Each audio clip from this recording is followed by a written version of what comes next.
Pourquoi vacciner plutôt que soigner? Les mesures anti-Covid sont-elles suffisantes ou exagérées? Doit-on se satisfaire d'une vaccination qui ne touche qu'une majorité de résidents étrangers? Édition spéciale ce jeudi 24 juin 19h30 avec le ministre de la Santé, Hygiène et Prévention, le docteur Jean-Jacques Bongani Mbanda. Top Congo FM 88.4, première radio d'information en République démocratique du Congo. Le patron de la politique nationale de la santé reviendra aussi sur la couverture sanitaire universelle, le mécontentement du personnel sanitaire et la gestion financière actuelle et passée de son ministère. Chers auditeurs, chers téléspectateurs, bonsoir et bienvenue à cette édition spéciale. Nous recevons pour cette série spéciale santé et particulièrement épidémie de coronavirus, la Covid-19, le ministre de la Santé, Hygiène et Prévention, le docteur Bongani Mbanda. Jean-Jacques Bongani Mbanda. Docteur, monsieur le ministre, bonjour. Bonjour, monsieur Lusakweno. Alors, merci d'être avec nous pour cette édition spéciale qui va pendant une demi-heure, voire un peu plus, se pencher sur ce que fait la République démocratique du Congo en termes de Covid. Et vous êtes nouveau ministre aussi, ce qu'on doit attendre de ce secteur de la santé. Alors, on va commencer par ces mesures anti-Covid qui font bouger beaucoup. On prend des mesures, on s'attendait à plus. Certains disent que c'est déjà trop. Est-ce que vous jugez ces mesures prises par le président de la République, en tout cas annoncées par le président de la République, de suffisantes, alors que il y a 2 jours, sur cette antenne, le professeur Muyembe parlait notamment de Covid importé. Il eût fallu fermer les frontières. Il eût fallu peut-être, ça c'est pas le professeur Muyembe qui le dise, mais d'autres, alors que l'on autorise les églises, que l'on autorise aussi d'autres lieux publics. Il eût fallu que ces mesures soient suffisantes et justes. Est-ce qu'elles sont suffisantes et justes? Merci d'abord. Je remercie Top Congo pour l'intérêt que vous accordez à cette situation de l'heure. La pandémie Covid-19 qui, comme vous le savez, a endeuillé le monde entier. Vous devez savoir que dans notre pays, à ce jour, nous sommes en plein 3e vague de la Covid-19. Depuis l'année passée, depuis le mois de mars 2020, la Covid, le 10 mars précisément 2020, on a annoncé la pandémie de la Covid-19 en RDC. À ce jour, depuis le 13 mai 2021, nous avons amorcé la 3e vague, avec une augmentation des cas testés positifs à la Covid-19 et également une augmentation des décès. Raison pour laquelle le chef de l'État a annoncé officiellement la 3e vague et a demandé au gouvernement d'en assurer le suivi avec des mesures pouvant diminuer fortement la circulation de ce virus qui est dangereux. C'est pour ça que des mesures ont été prises au niveau du gouvernement pour également diminuer donc la circulation, comme je viens de vous le dire, insister sur le respect des gestes barrières, diminuer la circulation de la population avec la fermeture des bars, des discothèques et de boîtes de nuit pendant un délai de 15 jours, également autoriser les restaurants, mais jusqu'à 21h avec une capacité de 50%, au niveau de transport en commun, de exiger que les personnes soient en position assise avec le port obligatoire des masques et une capacité de 50%. Et pour l'école et l'université, au regard de la nécessité de poursuivre le programme d'enseignement, il a été convenu au niveau du gouvernement que les écoles et les universités continuent à prester, mais avec un strict respect des gestes barrières. C'était important. Est-ce que ces mesures sont suffisantes? Est-ce qu'elles sont justes? Parce que les mesures sont justes parce qu'il y a un problème de justice elles vont diminuer la circulation du virus, mais vous avez fait état au niveau des frontières. Nous avons exigé que l'entrée dans notre territoire soit adjointe à un contrôle au niveau des tests PCR. Il faut que les voyageurs et les personnes qui arrivent sur le territoire soient munis d'un test valable 72 heures au moins avant d'entrer sur le sol congolais. Ça, c'est pas nouveau. Depuis, le gouvernement a même décidé d'appliquer des tests obligatoires à l'entrée en République démocratique du Congo. Or, l'INRB semble de ce côté-là poser problème. Certains disent qu'ils sont entrés, ils n'ont jamais eu leurs résultats. D'autres comparent avec d'autres pays. On peut faire entrer des gens qui sont positifs, on ne les rappelle jamais. Pourquoi, plutôt que les PCR, ne pas exiger à l'entrée des tests rapides qui pourraient être une source d'information plus rapide et plus efficace? Je suis d'accord avec votre idée. Il faut savoir qu'actuellement, les tests PCR sont obligatoires aux frontières, mais nous avons évoqué en Conseil des ministres la possibilité d'utiliser les tests antigéniques rapides. Des tests qui nous donnent des réponses en 15 minutes. Cette voie est en étude parce qu'il y a d'abord des conditions avant d'y arriver. En termes de normes, nous avons eu un don de la Banque mondiale de 300 000 doses. Nous allons, au niveau du gouvernement, en commander d'autres pour pouvoir tester rapidement les gens à l'entrée, tant au niveau des aéroports terrestres qu'au niveau de l'aéroport international de Njili. C'est vrai que ce n'est pas de votre ressort, même si la décision émane de votre secteur aussi.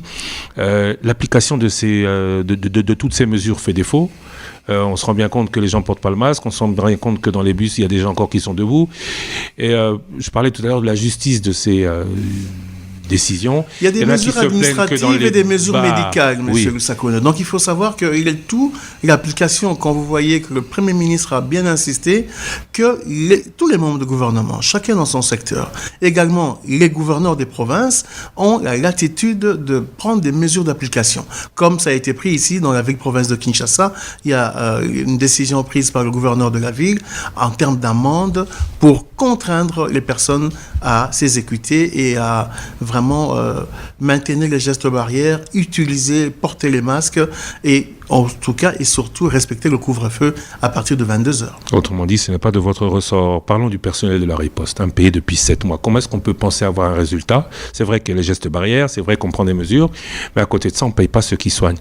Ceux qui payent le plus lourd tribut en termes de profession, vous êtes vous-même médecin, de cette pandémie, avec de nombreux morts aussi, de nombreux cas, impayés depuis 7 mois. D'où leur viendrait la motivation du serment d'Hippocrate pour les médecins posés? Comment est-ce qu'on peut abandonner une partie de ceux qui sont de la réponse urgente à une question urgente du gouvernement ainsi?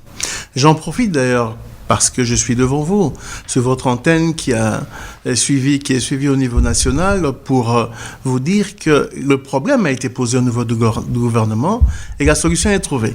Nous avons initié que le montant de 10 millions de dollars attribués pour les frais et les arriérés de tout le personnel de la riposte soit payé. Donc j'ai signé un document qui est envoyé auprès du ministre du Budget, après chez le ministre des Finances pour que ça soit exécuté. C'est une très bonne nouvelle pour le secteur de la riposte. 10 millions de dollars, ce sont les arriérés des 7 mois. Salaire et prime. 7 mois et plus, salaire et prime. Et plus, il y en avait qui... Non, à ce jour, on est autour de 8 mois. Je pense que l'exécution a été ordonnée par le ministre de la Santé publique, Hygiène et Prévention. C'est au niveau du budget et c'est en cours d'exécution. Comment la RDC a pu organiser ou dit pouvoir ou organiser une riposte sérieuse alors que pendant autant de temps, le personnel est impayé? C'est une situation que le gouvernement actuel, dirigé par le Premier ministre Jean-Michel Sama-Lukonde, a trouvée, mais nous avons pris des solutions rapides, telles que je viens de vous le dire. On parle de financements internationaux. Il n'y a pas que la RDC qui mobilise l'argent. Qui soutient la RDC dans cette riposte? Mais par rapport à la riposte, le soutien vient de plusieurs partenaires. Il y a la Banque mondiale, le Fonds mondial, il y a beaucoup d'organismes qui interviennent pour que les pays dans le monde puissent répondre efficacement par rapport à cette pandémie. Vous devez savoir que la communauté internationale avait mobilisé un montant autour de 5,7 milliards pour aider l'Afrique par rapport à la vaccination. Parce qu'aujourd'hui, la vaccination est considérée comme un élément efficace de la riposte. Ça, c'est pour la vaccination. Mais pour les soins, pour pour la riposte directe. La vaccination est aujourd'hui un élément de la riposte. On va y arriver, mais pour la riposte directe, pour soigner ceux qui souffrent, ceux qui sont malades, dans un premier temps, on ne parlait pas de vaccination. De combien la RDC a disposé La quelle enveloppe RDC, à ce jour, les soins en lien avec la Covid-19 sont gratuits, pris en charge. Dès lors qu'on est diagnostiqué Covid-19 positif, dans les hôpitaux publics, tout ce qui s'ensuit sont à charge de l'État. Nous sommes en train actuellement de réfléchir sur le mécanisme de subvention de ces hôpitaux ou également la manière dont nous allons payer l'enveloppe des frais que les hôpitaux publics ont par rapport aux patients qui sont en train de traiter par rapport à la Covid-19. Puisque vous parlez de soins gratuits dans les hôpitaux publics, la clinique Mongolais est bien un hôpital public. Absolument. Le professeur Mouyembe, le chef de la riposte, de son propre aveu, a payé $3,000. Comment vous expliquez cela ? Normalement, la prise en charge, dès lors que le diagnostic est posé, est gratuit. S'il y a eu dérapage, les services spécialisés se pencheront là-dessus. Les dérapages qui sont récurrents aux cliniques universitaires de Kinshasa, on demande même une caution de $200 pour l'oxygène. Normalement, ça ne devrait pas se faire. Je viens de vous le dire, la prise en charge est totalement gratuite, annoncée par le gouvernement de la République. Les personnes, dès lors qu'elles sont diagnostiquées positives à la Covid-19, bénéficient des soins totalement gratuits payés par le gouvernement. On peut dire quoi ? Ceux qui ont payé gardent leurs factures, ils seront remboursés. Je vous ai dit que des enquêtes seront faites au niveau de ces différents hôpitaux pour essayer d'en comprendre pourquoi est-ce que les fractures ont été émises. Normalement, avant le diagnostic, c'est autre chose. Les personnes peuvent venir pour d'autres maladies cardiovasculaires, respiratoires, mais dès lors que le diagnostic est posé, tout ce qui se suit après, les factures sont à charge du gouvernement. On a parlé de financement. Je voudrais revenir sur un financement particulier. On parle du plus gros financement, celui de la Banque mondiale. Or, la Banque mondiale elle a annoncé récemment au président de la République à Paris. Nous avons eu sur Top Congo le directeur ou le président Europe de la Banque mondiale que les financements supérieurs étaient bloqués du fait de la non-justification des précédents financements. On parle d'une enveloppe de plus de $5 millions. Vous confirmez ? Effectivement, il y a eu un gap autour de à peu près $6 millions non justifiés, mais lorsque nous sommes arrivés en plein exercice de pouvoir, j'ai constaté que 16 équipes étaient à l'intérieur du pays pour récolter les preuves. À ce jour, ce problème est levé parce qu'il y a plus d'une trentaine de contrats qui ont été publiés par le ministère de la Santé publique, Hygiène et Prévention, des contrats qui justifiaient des dépenses au-delà de $12 000. Vous savez, 12 millions. $12 000 par contrat. Ah, ok. Il était indiqué que chaque contrat au-delà de $12 000 devait être publié et les contrats au-dessus de $1 million devait être adjointe d'une pièce d'identité de la personne bénéficiaire. C'est cette démarche qui a été faite au niveau du ministère pour envoyer des équipes au niveau des provinces pour récolter les preuves. À ce jour, beaucoup de preuves sont remontées et ce gap a fortement diminué. Combien à justifier aujourd'hui ? J'attends que les études complètes à ce sujet me reviennent, mais je sais que nous avons publié au départ 6 contrats. Maintenant, nous sommes au-delà de 32 contrats et que la plupart des pièces justificatives sont remontées.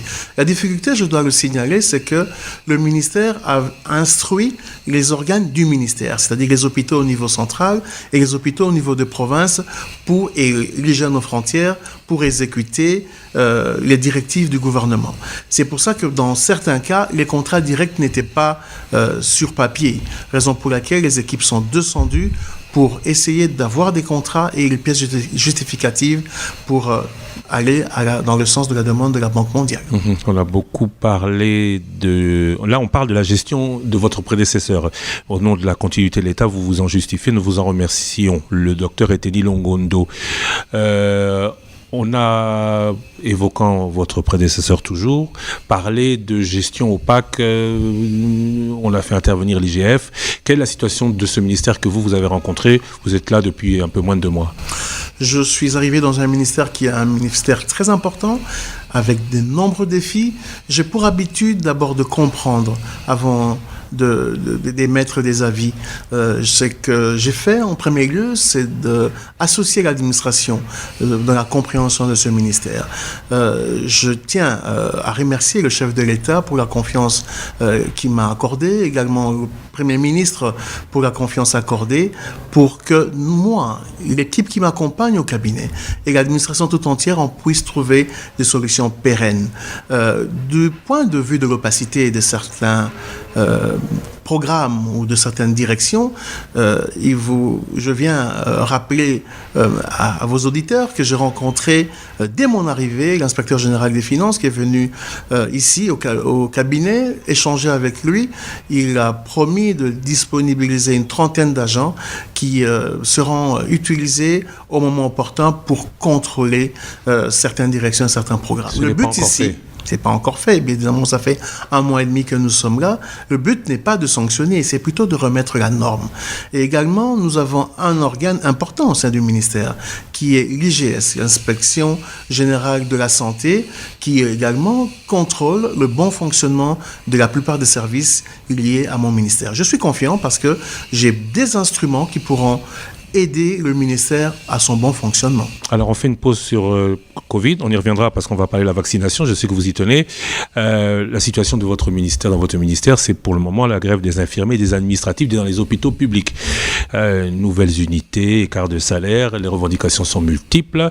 Comment est-ce que vous pensez y répondre? Est-ce que vous pouvez seulement y répondre? Est-ce que vous avez une réponse ou une solution face à toutes ces revendications? Absolument. Il y a 2 semaines, j'ai rencontré 35 représentants des syndicats, du personnel de santé non médecins avec qui nous avons échangé.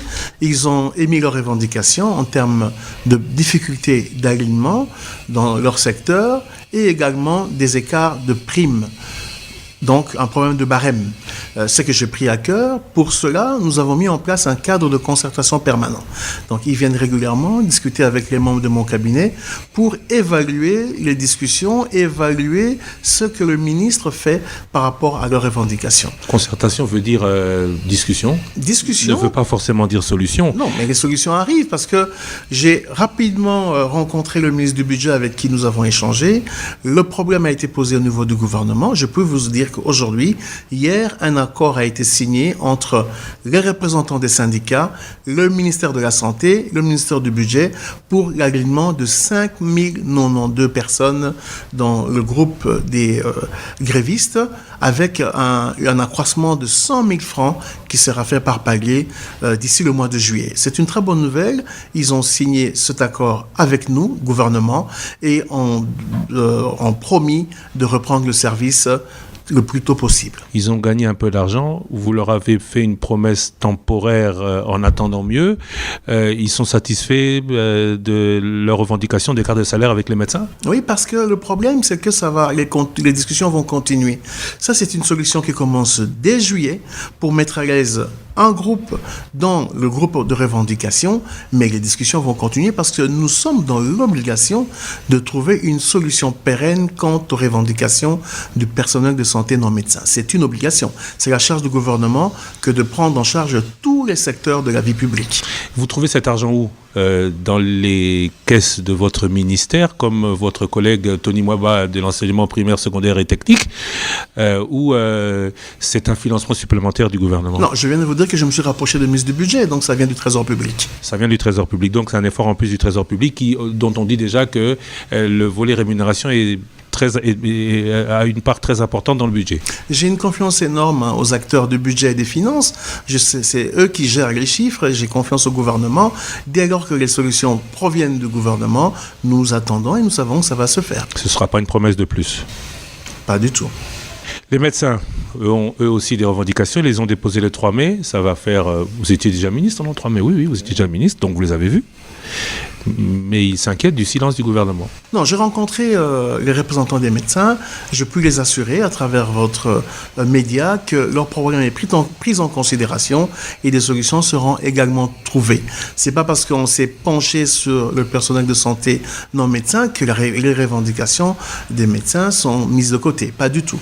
Nous, ici au niveau du ministère, avons pour habitude de discuter régulièrement avec les différents acteurs de ce secteur, qui est le nôtre, les médecins. Je promets de les rencontrer très rapidement encore pour voir comment est-ce que nous allons évoluer. Et surtout aux médecins, je profite également pour dire que nous avons un devoir important, c'est le serment d'Hippocrate, c'est de soigner les malades, de porter assistance aux populations, et raison pour laquelle au niveau du gouvernement, nous ne pouvons pas les abandonner, nous ne pouvons que les encourager. Vous dites serment d'Hippocrate, ça veut dire que vous revenez surtout sur l'obligation, sur le devoir des médecins, pas le devoir du gouvernement. C'est le devoir du médecin d'abord et le devoir du gouvernement aussi. Nous avons un devoir énorme, comme je l'ai dit tantôt, de répondre aux attentes de tous les secteurs de la vie publique, en ce y compris les non-médecins, les médecins et d'autres secteurs également. Vous ont écrit le 3 mai, près de 2 mois après, vous n'avez toujours pas répondu. Pas de concertation avec eux comme avec le personnel soignant. Ça va se faire rapidement. Nous avons été sollicités par un fait naturel le 22 mai dans notre pays, éruption volcanique à Goma. Votre ministre qui est devant vous a été chargé par le gouvernement d'en assurer la première mission le 24 mai. Nous avons également accompagné le Premier ministre à la suite et également le chef de l'État. Ce sont des faits importants qui ont endeuillé les populations à l'Est. Il fallait être présent près de nos frères et sœurs de l'Est de la République. En revenant ici à la capitale, je suis conscient que toutes les revendications seront prises en considération et je vous promets de rencontrer les médecins pour continuer les discussions. Avant qu'ils fassent grève, ils ont menacé de faire grève ? Les menaces de grève, il faut dire que d'abord la grève est un droit institutionnel et ceux qui veulent gréver, c'est leur droit, mais il y a également le devoir du gouvernement de réfléchir quant à la façon de trouver des solutions et c'est ce que nous allons nous y atteler. Alors, vu l'état des hôpitaux, vu l'état des membres du personnel soignant, est-ce que le souhait annoncé lors de sa campagne, réaffirmé après son élection, du président de la République de couverture sanitaire universelle est encore possible pendant ce mandat? Absolument. J'ai eu la chance d'avoir participé à l'écriture du programme de gouvernement pour dire que nous avons retenu 2 axes au niveau sanitaire. Le premier axe, c'était la mise en œuvre de la couverture sanitaire universelle et le deuxième axe, c'est vraiment la lutte efficace contre les grandes endémies et les épidémies. Quant à l'axe pour la mise en œuvre de la couverture sanitaire universelle, la première action, c'est réhabiliter, construire les infrastructures sanitaires sur toute l'étendue de la République. Augmenter, accroître de plus de 50% les médicaments génériques et de qualité. Mutualiser le personnel dans la fonction publique, donc le personnel dans le formel, dans l'informel et également les indigents. Activer le fonds de promotion santé, le fonds de solidarité santé, qui a été voté le 13 en décembre 2018. Ce fonds va permettre de réhabiliter les institutions sanitaires, comme je viens de vous le dire. Nous devons absolument donner à la population ce qu'on appelle le paquet minimum de base, donc accès aux soins de santé pour tous. Je ne vais pas tout citer les actions, mais il y a la volonté du gouvernement, à travers ce qu'a dit le chef de l'État, de rapprocher la santé auprès des populations les plus vulnérables. Rendre l'accès solidaire à tous les Congolais vis-à-vis du problème des soins de santé. C'est un vœu pieux, mais quant à sa réalisation, on se tourne vers les chiffres et on demande est-ce que vous avez évalué ce que cela coûterait de reconstruire les hôpitaux, de s'occuper un peu plus du personnel. Le coût global de cette couverture universelle, si elle intervient par étapes ou soit globale, ça va coûter combien? C'est en train de se chiffrer. Je voulais vous dire que toutes les actions sont budgétisables, soit au niveau des lignes au niveau du budget national, soit au niveau des partenaires.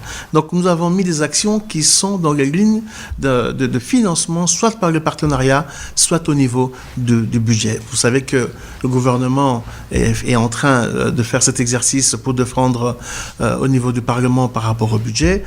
Les simulations sont faites. Nous attendons qu'au niveau du gouvernement, ça soit arrêté de manière définitive. Il semble que ce sera plutôt du côté du gouvernement, puisque les partenaires ne semblent pas trop y croire, en tout cas ne semblent pas prêts à financer cela maintenant. Non, notre gouvernement doit donner le premier signe. Raison pour laquelle nous devons lancer le Fonds de solidarité santé et le Fonds de promotion santé qui devra donner une bouffée d'oxygène au budget de la santé. Vous devez savoir que notre pays a un budget relativement faible au niveau de la santé. Ce budget était de 400 millions de dollars pour l'exercice précédent. Avec 400 millions de dollars, pour une population estimée à plus de 80 à 100 millions d'habitants, c'est faible. Le pouvoir d'achat au niveau de la santé d'un Congolais moyen est estimé à 21 $ an. Si on doit le multiplier par 100 000 habitants, on a une masse circulable de 2,1 milliards. C'est quand même faible. Dans ces 2,1 milliards, il faut penser que la population paye autour de 40%. Et que 20% c'est la contribution de l'État et les autres 40% c'est les partenaires. C'est ce que nous voulons changer. Nous voulons que la contribution de l'État soit beaucoup plus élevée par rapport aux soins de santé. C'est un effort, c'est la volonté du gouvernement et je suis certain que nous allons y arriver, mais la bonne foi est importante à ce sujet. On parle finances, excusez-moi, j'entre un peu dans les finances. Comment le gouvernement va pouvoir accroître sa part sans financement nouveau ? Les financements nouveaux, il y en a beaucoup et je pense qu'il faut attendre que le gouvernement mette à vue ces stratégies de recueil de recettes que moi, au niveau de mon ministère sectoriel, avancer toutes les stratégies. C'est une décision globale qui sera prise au niveau du gouvernement. On aura le coût global de cette couverture sanitaire universelle quand dans les semaines et mois qui viennent. Dans les semaines et mois qui viennent. Et vous parlez de construction d'hôpitaux. On verra donc la reconstruction de l'hôpital Mama-Yemo qui a déjà été annoncée. Elle vous confirmez ? Oui, effectivement, le dossier est sous la table du gouvernement. Des décisions doivent être prises quant à ce. Mais il est important. Mama-Yemo est un hôpital social et ce caractère social indique que nous devons absolument réhabiliter cette bâtisse qui a beaucoup servi et qui continuera à servir pour les soins de santé des populations ici dans la ville-province de Kinshasa. Que beaucoup montrent du droit, on parle d'un conflit entre le ministère de la Santé et la ville de Kinshasa. Finalement, cet hôpital Mama-Yemo, c'est qui nomme le médecin directeur ? C'est vous ou c'est le gouverneur ? Je suis heureux parce que j'ai requis un avis juridique quant à ce sujet.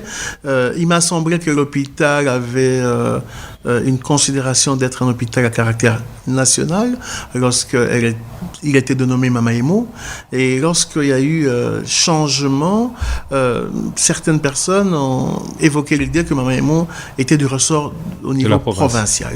Il y a eu même un arbitrage au niveau de l'Assemblée nationale à ce sujet, mais j'ai requis un avis juridique avant de me prononcer sur la situation réelle de Mama-Yemo. Mais à mon sens, je pense que cet hôpital doit avoir le coaching et la gestion au niveau national. Donc c'est pas encore clair aujourd'hui, on ne sait pas qui du docteur Divengi ou du docteur Mbaka est le médecin directeur. Nous attendons les avis, je pense que c'est mieux que les instances juridiques compétentes puissent s'exprimer, en tout cas éclairer le ministre que je suis. Mais moi, je viens de vous le dire, je pense que cet hôpital est au niveau national.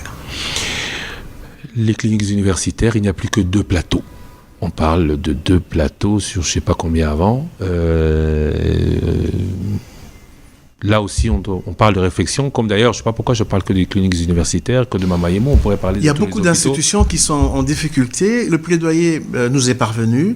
Nous sommes penchés sur cette problématique de renforcer les plateaux techniques de plusieurs hôpitaux publics parce que le devoir du ministère, c'est d'aider ces hôpitaux à être à niveau pour soigner les populations. Et c'est un rôle qui est dévolu au gouvernement et je vous assure que ça fait partie de nos priorités. Parlons des hôpitaux privés. Le coût des soins est-il officiellement établi? Est-ce qu'on sait combien coûte un scanner? Est-ce qu'on sait combien coûte chaque prestation, comme c'est le cas ailleurs? Parce que certains, notamment dans cet environnement Covid, on se rend bien compte que certains hôpitaux privés ont des coûts prohibitifs. Est-ce que vous régulez au sein de votre ministère, avec peut-être le ministère de l'économie, les charges imputées aux malades par les hôpitaux privés?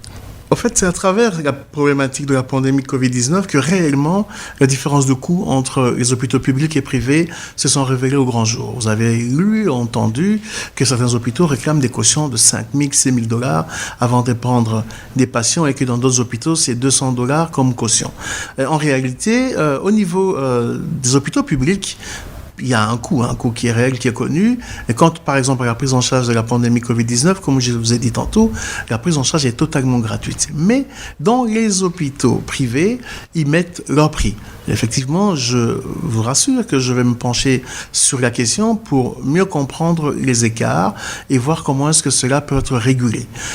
Cela me vient à l'esprit quant à la vaccination. La question m'a été également posée, pourquoi est-ce que la vaccination pour la Covid-19, qui est gratuite, se fait payer dans certains hôpitaux?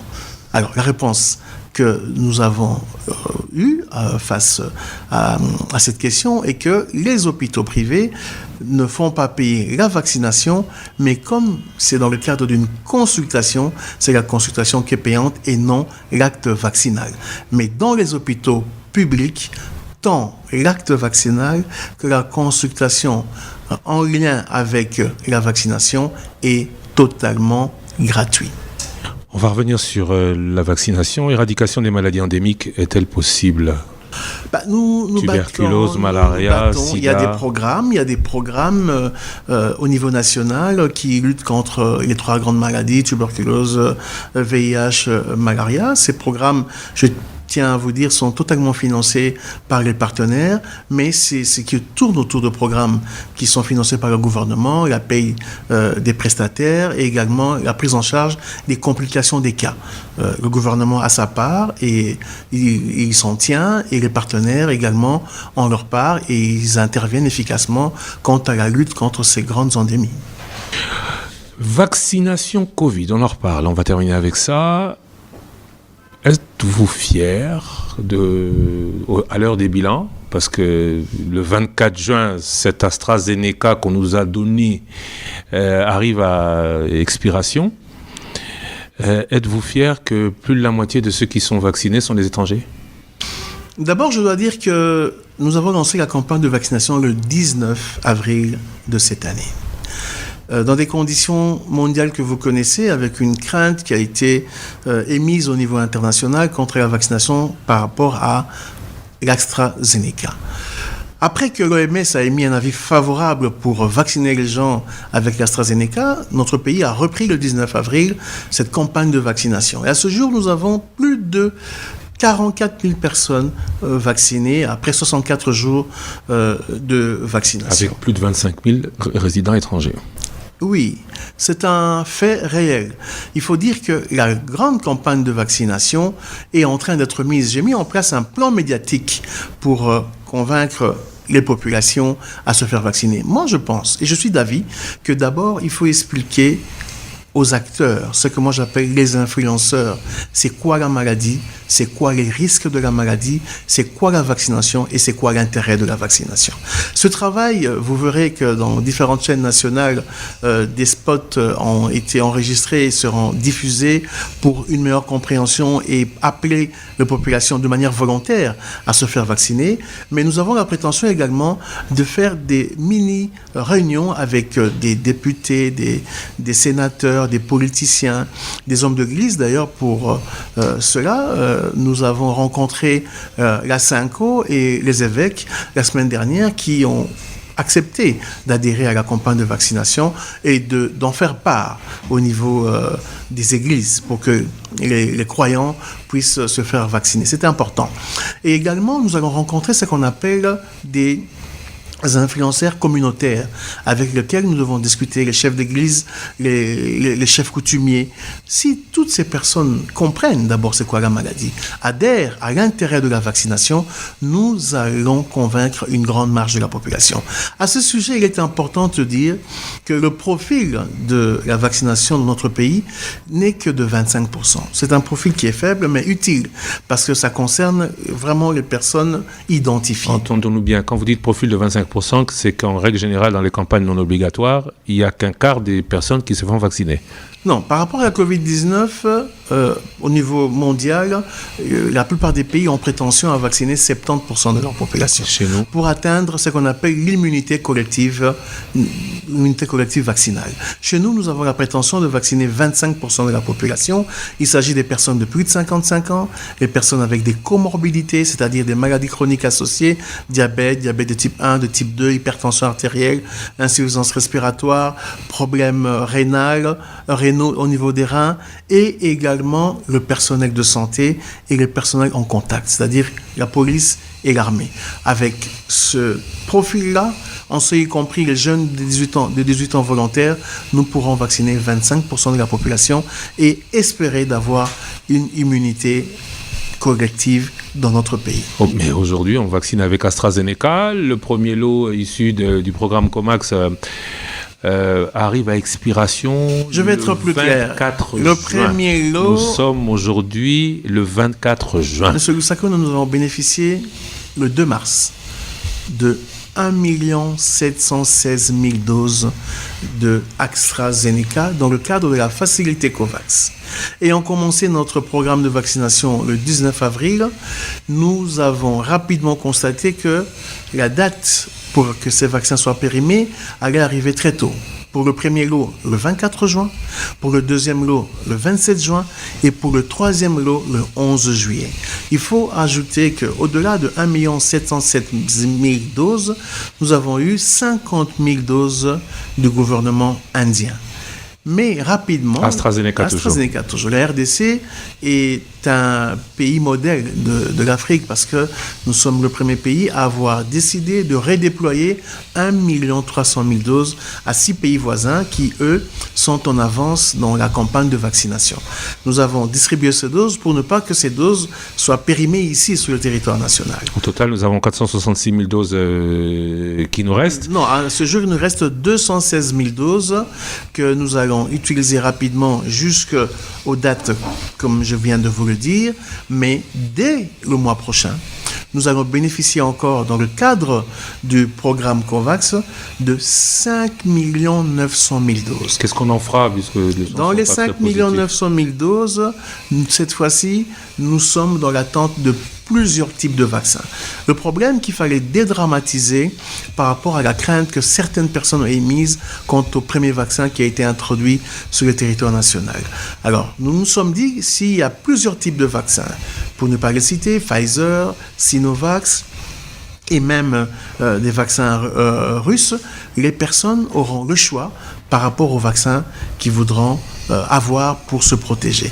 Raison pour laquelle nous avons initié des demandes au niveau de la facilité COVAX et également négocions directement avec les pays qui produisent ces vaccins pour qu'il n'y ait pas rupture de dose parce que les gens qui ont eu leur première dose de vaccin AstraZeneca doivent bénéficier de la deuxième dose. L'OMS aujourd'hui autorise qu'on puisse aller jusqu'à 16 semaines d'écart entre la première dose et la deuxième dose. Donc, nous sommes confiants quant à la couverture vaccinale de la population par rapport à la Covid-19. Et de la continuité de cette vaccination. Vous avez dit AstraZeneca, Pfizer, ok. Sinovac et Sputnik, peut-être pas pour Sinovac, mais pour Sputnik, l'OMS vient de déclarer, ou en tout cas certains pays européens déclarent qu'ils ne l'acceptent pas comme vaccin et se comportent avec ceux qui sont vaccinés comme des gens non vaccinés. Non, c'est-à-dire que l'OMS reconnaît un certain nombre de vaccins comme des vaccins éligibles à la distribution au niveau mondial. Nous sommes en discussion avec ces pays. Vous savez que par exemple avec Sinovac, 250 millions de personnes ont été vaccinées. Avec Sinopharm, qui est aussi le deuxième type de vaccin chinois, 60 millions de personnes ont été vaccinées.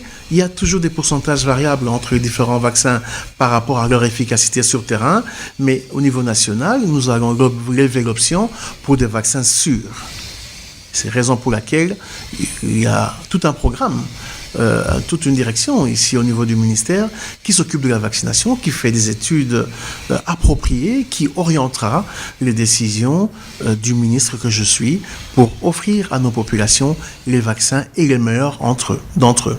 888 décès, 38 329 cas, c'était les chiffres au 23 juin du coronavirus, mais malgré ces chiffres qui sont, on va le dire, peu élevés, même s'ils ne sont pas, et le professeur Mouyembe l'a rappelé sur Top Congo mardi, en parfaite phase avec la réalité, puisqu'il y a beaucoup de statistiques qui manquent, le pays, la RDC, est classé parmi pays orange, voire rouge, à cause notamment du variant Delta, l'Indien, du coronavirus en libre circulation chez nous. Ce n'est pas la preuve que le monde juge que la RDC gère mal sa riposte à la Covid-19 et donc pourrait être un danger pour le monde ? Non, il ne faudrait pas prendre cet aspect dans ce sens-là. Le coronavirus existe depuis très longtemps, connu depuis 1960. Il y a eu 3 grandes vagues par rapport à ce virus, en 2002, en 2012 et en 2019, dont on a appelé le Covid-19. À ce jour, ce virus a muté plusieurs fois, plus de 600 fois. Mais on n'en retient que les mutations avec une incidence épidémiologique et une incidence clinique important. On a parlé du variant sud-africain, variant britannique, variant indien qu'on appelle maintenant le variant Delta, qui est le fruit d'une double mutation. On a également parlé de variant brésilien. Dans notre pays, depuis le 21 avril, nous avons trouvé le premier variant indien lors d'un contrôle d'échantillons de routine normal et le 2 mai, lors d'un contrôle sur un vaste échantillon de personnes d'origine indienne, nous avons trouvé 5 échantillons. Et depuis lors, ce variant circule comme dans plusieurs pays. Le plus important, c'est que nous avons pris des solutions rapides pour diminuer la circulation de ces variants en prenant des mesures pour qu'il y ait une diminution de la circulation des personnes. Quand nous mettons le couvre-feu de 22h à 4h du matin, les personnes disent « Mais est-ce que le virus circule la nuit ?» Non, il faut prendre sur la tranche. Une journée entière et 24 heures. S'il y a une circulation forte en de 24 heures, la circulation du virus sera faible si on diminue de 5 heures ou de 8 heures. Raison pour laquelle le couvre-feu a tout son sens. Monsieur le ministre de la Santé publique, Hygiène et Prévention, le docteur Jean-Jacques Bougani, je vous remercie beaucoup. C'est vrai que nous avions convenu, nous, à Top Congo, de vous recevoir à l'issue des 100 jours, vous laisser le temps de savoir exactement comment votre ministère fonctionne. Vous n'êtes là que depuis 100 jours. Vous arrivez de l'étranger, en plus, où vous avez été médecin de toute une communauté, la communauté congolaise à Bruxelles, qui, je suis certain, suivra cette émission avec beaucoup d'intérêt. Maintenant, vous êtes à la tête de ce gouvernement, de ce ministère. Est-ce que vous pensez votre tâche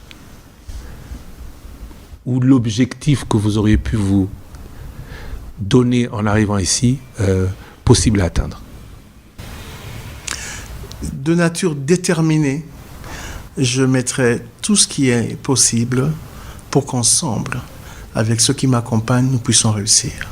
Je suis d'avis, et je le dis devant vous, que l'intelligence n'a de vertu que quand elle s'adjoint de l'expérience et de la sagesse.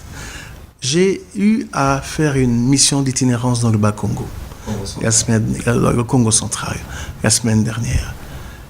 J'ai vu la situation réelle des hôpitaux de référence dans cette province et je peux vous dire que nous allons nous y atteler à fond pour redonner espoir à cette population qui a fortement besoin de nous.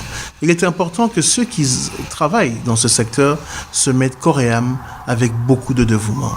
Je vous promets que le temps nécessaire, vous aurez encore à nous évaluer.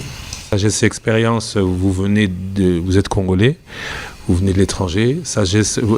La sagesse et l'expérience dont vous faites allusion, c'est ce que vous rencontrez ici ou c'est l'expérience que vous auriez acquise à l'extérieur?